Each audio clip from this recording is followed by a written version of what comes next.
네, 시작하기 전에 잠시 안내 말씀드립니다. 오늘 다룰 내용은 투자 판단을 돕기 위한 참고 자료일 뿐이고요. 특정 종목의 매수나 매도를 추천하는 게 아닙니다. 모든 투자의 최종 책임, 이건 투자자 본인에게 있다는 점 꼭 기억해 주셨으면 합니다. AI 반도체, 정가 뜨겁죠? 근데 뉴스만 보면 엔비디아나 HBM 만드는 회사들만 돈을 버는 것 같잖아요? 글쎄요, 그건 좀 1차원적인 생각입니다. 거대한 돈의 흐름은요, 이미 다음 계곡으로 넘어가고 있거든요. 진짜 노다지는 어디에 숨어 있을까요? 오늘 그 보물지도를 함께 그려보시죠. 제가 감히 말씀드리는데 2026년이 되면 AI 시장의 주도주가 바뀔 겁니다. 그런데 아직도 많은 분들이 과거의 잣대로 현재를 재고 계시더군요. 오늘 제가 보여드릴 이 돈의 흐름, 이 지표를 모르고 AI 반도체에 투자하신다면 꽤 위험한 도박을 하고 계신 겁니다. 시장을 움직이는 진짜 동력, 그 AI 슈퍼사이클의 민낯을 파헤쳐보는 주식으로 세상 이해하기, 바로 시작하겠습니다. 자, 오늘 우리는 이 거대한 돈의 흐름을 총 5단계로 추적해 볼 겁니다. 먼저 AI 거인들이 왜 이렇게 천문학적인 돈을 쏟아붓고 있는지 그 전쟁의 본질부터 파악하고요. 그 돈이 만들어낸 첫 번째 병목 현상, 바로 메모리 문제를 짚어보죠. 그리고 나서 대부분의 투자자들이 놓치고 있는 두 번째 파도, 후공정으로 넘어가서 마침내 왜 한국의 소부장 기업들이 리레이팅, 그러니까 가치 재평가를 받아야만 하는지 그 핵심 논리를 세워보겠습니다.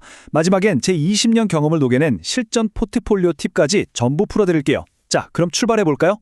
모든 사이클의 시작점은 바로 이겁니다. 빅테크 AI 거인들이 벌이는 천문학적인 설비 투자, 우리가 캐펙스라고 부르는 이 경쟁이죠. 자, 이 그래프 한번 보시죠. SK증권하고 블룸버그 데이터를 종합한 건데 주요 클라우드 업체들의 설비 투자, CAPX 성장률입니다. 보통 이런 성장률은 한 해 바짝 뜨거웠다가 사그라들기 마련인데 이건 양상이 완전히 달라요. 24년에 55%, 25년엔 65%, 심지어 26년엔 66%로 오히려 가속 페달을 더 세게 밟고 있죠. 이건 단순한 투자가 아닙니다. 이건 전쟁이에요. 맞습니다. 아마존, 구글, 마이크로소프트 같은 기업들한테 지금 이 투자는요, 미래를 위한 경쟁을 넘어서 AI 시장에서 도태되지 않기 위한 생존 게임이 된 겁니다. 여기서 뒤처지면 그냥 끝이라는 걸 누구보다 잘 알고 있는 거죠. 그래서 쏟아붓는 돈의 규모가 어느 정도냐고요? 2020년 단 한 해에만 이 4개 회사가 쏟아부을 돈이 무려 6,250억 달러, 우리 돈으로 800조 원이 넘습니다. 상상이 가시나요? 웬만한 국가 1년 예산을 훌쩍 뛰어넘는 그야말로 천문학적인 돈입니다. 바로 이 돈이 앞으로 몇 년간 AI 반도체 사이클을 강제로 돌리게 될 엔진의 연료인 셈입니다. 자, 그럼 이 천문학적인 돈이 가장 먼저 어디로 흘러가서 압력을 가할까요? 바로 첫 번째 병목 지점, 메모리 반도체입니다. 수요는 폭발하는데 공급이 도저히 못 따라가는 현상, 이걸 메모리 병목 현상이라고 부르죠. 지금 보시는 이 슬라이드 한 장이 이 사이클의 본질을 그대로 보여주고 있어요. 왼쪽의 수요는 65%라는 쓰나미처럼 밀려오는데 오른쪽의 공급은 9%라는 가랑비 수준으로 늘어납니다. 이 엄청난 불일치, 제 경험상 모든 큰 기회는요, 바로 이런 불균형의 틈에서 태어나는 법입니다. 이 표를 한번 보세요. 위쪽이 수요 측인 CSP의 투자액이고 아래쪽이 공급 측인 메모리 3사의 투자액입니다. 시간이 갈수록 격차가 악어입처럼 쩍 벌어지는 게 보이실 겁니다. 제가 2008년 금융위기부터 숱한 사이클을 겪어봤지만 수요와 공급의 격차가 이렇게 극단적으로 또 구조적으로 벌어지는 건 정말 처음 봅니다. 이게 바로 메모리 가격이 오를 수밖에 없는, 거스를 수 없는 이유인 거죠. 물론 메모리 회사들도 가만히 있지는 않겠죠. 이 어마어마한 수요를 잡으려고 서둘러서 새 공장, 즉 그린필드 투자에 나서고 있습니다. 하지만 반도체 공장은 빵집처럼 하루아침에 뚝딱 지을 수 있는 게 아니잖아요. 지금 보시는 타임라인처럼 공장 짓고 장비 들여서 제대로 물건이 나오려면 빨라야 2027년 하반기입니다. 그 말은 뭐냐? 앞으로 최소 2, 3년간은 이 공급 부족이 구조적으로 계속될 수밖에 없다는 뜻이에요. 자, 여기까지가 1차 파도, 즉 메모리 자체에 대한 이야기였습니다. 이제부터가 진짜 중요해요. 시장에 아직 제대로 보지 못하는 두 번째 파도, 바로 후공정, 특히 첨단 패키징 이야기로 넘어가 보겠습니다. 코오스, 요즘 뉴스에서 많이 들어보셨죠? 어렵게 생각할 거 없습니다. 아주 쉽게 말해서 고성능 GPU랑 HBM 메모리를 한 판에다가 아주 촘촘하게 올려서 연결하는 기술이에요. 이게 없으면 아무리 좋은 칩을 만들어도 제 성능을 못 냅니다. AI 반도체 성능을 좌우하는 또 다른 핵심 병목 기술인 셈이죠. 자, 이 병목을 해결하기 위해 돈이 어떻게 움직이는지 한번 보시죠. 파운드리의 제왕 TSMC의 코어스 생산 능력입니다. 24년 월 4만 장 수준에서 26년엔 14만 장까지 불과 2년 만에 생산 능력을 3배 이상 늘려버립니다. 메모리뿐만 아니라 이 후공정 패키징에 얼마나 거대한 돈이 쏠리고 있는지 보여주는 아주 명백한 증거죠. 게다가 HBM 기술 자체도 계속 진화하고 있습니다. HBM4 시대로 넘어가면서 칩을 16단까지 쌓아야 하고 하이브리드 본딩 같은 새로운 기술까지 도입돼야 하죠. 이건 뭘 의미할까요? 그렇죠. 기술 난이도가 올라가니까 더 비싸고 더 정교한 후공정 장비, 검사 장비가 더 많이 필요해진다는 뜻입니다. 돈이 흘러 들어갈 수밖에 없는 구조인 거예요.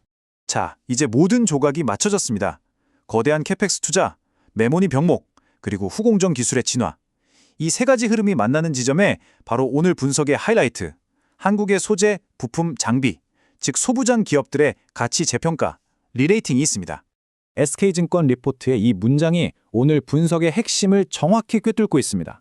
과거 한국 소부장 기업들은 늘 코리아 디스카운트를 받았어요. 왜냐? 메모리 경기를 타는 시클리컬이라는 꼬리표 때문이었죠. 경기가 꺾이면 같이 무너지니까요. 하지만 이제 판이 완전히 바뀌었습니다. AI 시대의 메모리는 더 이상 범용 부품이 아니라 시스템 전체의 성능을 좌우하는 프리미엄 제품이 된 겁니다. 이 표가 바로 그 증거입니다. 2026년 예상 PER을 보면 국내 소부장 대표주들은 평균 28배를 받는데 ASML 같은 해외 장비사들은 37배를 받아요. 과거에는 이 격차가 당연하게 여겨졌죠. 하지만 지금처럼 메모리가 프리미엄이 된 시대에도 이 밸류에이션 갭이 과연 정당할까요? 저는 바로 이 갭이 메워지는 과정에서 엄청난 알파, 즉 초과 수익의 기회가 숨어 있다고 봅니다.